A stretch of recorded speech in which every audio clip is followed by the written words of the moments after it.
kombucha. Kombucha, here we are. This is not an ad, by the way.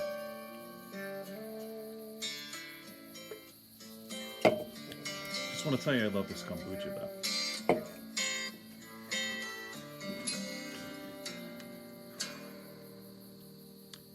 So, welcome to another after midnight episode of Taper Talk.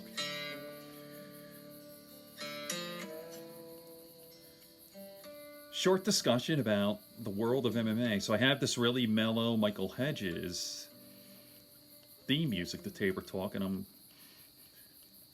going to slide into discussion about the most vicious sport on the planet, mixed martial arts. So I'm a huge UFC guy, huge mixed martial arts fan, huge fight fan. I love kickboxing, I love jiu-jitsu, love it all. I love boxing too. So even wrestling, collegiate, college wrestling. I go on YouTube and watch all that stuff. I love it. I'm just a huge fan. Been with UFC. I've been there since the beginning, 1993.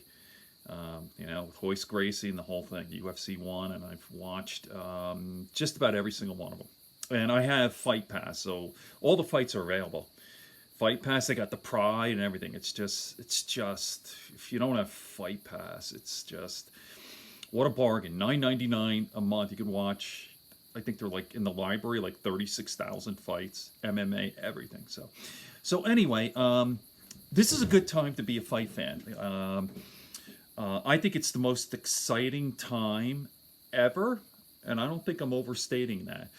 And the weight classes that interest me most are lightweight and welterweight, and they could change weight for sure. They could both, either dropping down or probably coming up. When I talk about lightweight and welterweight, let me just say this: there are other weight classes that are super exciting too. John Jones, and then heavyweight with Stipe beating DC and all that. But really, the four major players in the UFC right now, and we're talking like big, huge draw. If any one of these, here they are. I'll just say it. So lightweight, you have Conor McGregor, right? Conor's going to come, and he's been in the news and all this.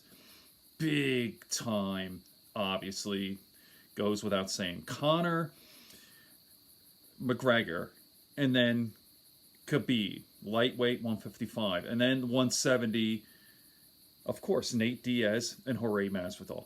Like, those are sexy names in terms of the sport and big office draw. So think of any sort of combination. Of course, Jorge Masvidal with his crushing of Ben Askren and what he said, his comments and the build-up and all that. So when I say they're all obviously very skilled, but what makes these big fights is personality.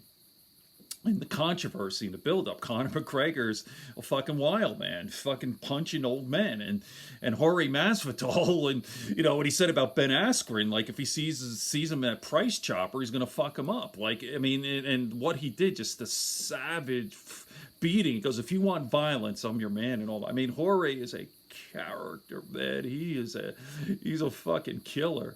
So, and then Nate Diaz, he's my favorite of all time. Nate Diaz, he's a trip. He's so real Stockton, man. And his brother Nick. I've always loved the Diaz brothers, and Nick for the longest time, and now it's his younger brother Nate. I remember Nate on the first when he was UFC, and that UFC, the Ultimate Fighter, the reality show there. And who was he fucking around with? The judo guy who was super awesome.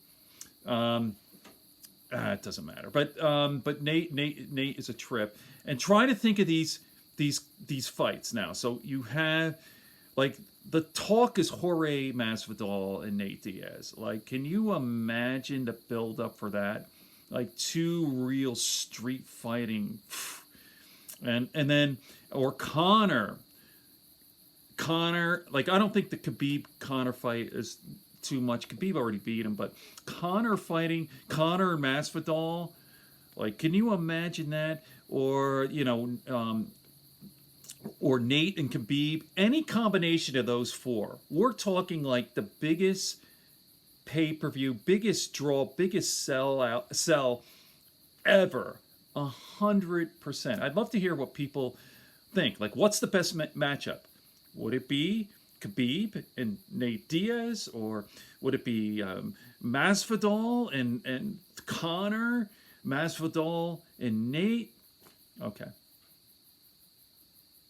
Have a good night. And with that, talking about this violent sport, good books, good friends, and a sleepy conscience. And with that, some mellowness. Let me play my thing, and here we go.